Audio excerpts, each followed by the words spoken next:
पीतवास पंडा हत्या मामलें गिरफ पूर्वतन विधायक विक्रम पंडा ब्रह्मपुर एमकेसीजी मेडिकल भर्ती होती। विक्रम पेटरे गल ब्लाडर स्टोन पाइल्स चिकित्सा एमकेसीजी पहुंची थे। कोर्टर अनुमति पर आज एमकेसीजी मेडिकल भर्ती कर विक्रम को सर्जरी विभाग वार्ड में भर्ती कर मामलार अन्यतम अभियुक्त मदन दलई एमकेसीजी मेडिकल अस्थिशल्य विभाग में भर्ती होती। मदन को गोड़े पूर्व होता अस्त्रोपचार समस्या जो एमकेसीजी अणाई। एमकेसीजी मेडिकल अस्थिशल्य विभाग में मदन को चिकित्सा कर पूर्व गत रविवार असुस्थता अनुभव कर विक्रम को एमकेसीजी भर्ती कर पेटर जंत्रणा अनुभव कर डाक्तर परामर्श क्रमे अल्ट्रासाउंड कर ब्रह्मपुर जेल को पठाई दि जाता।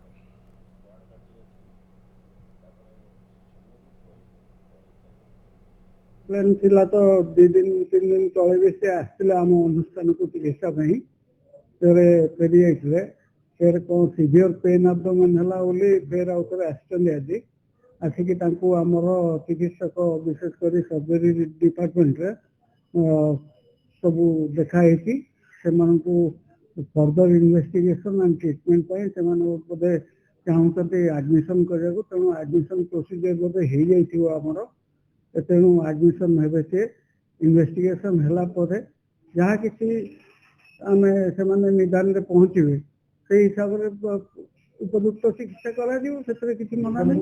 सर्जरी डिपार्टमेंट को आसछन बोधे तेणु बाकी हाँ हाँ आउ सी मदन बाबू कौटी गले मोर ख्याल नहीं अस्थिशल्य को जाते पारती तेणु दैट डिपेंड कि कम्प्लेन थी विभाग चिकित्सा देखिए पेन एबडोमेन थी तेणु नेचुराली सर्जरी डिपार्टमेंट वाला शल्य चिकित्सा वाला से इनवल्व होती।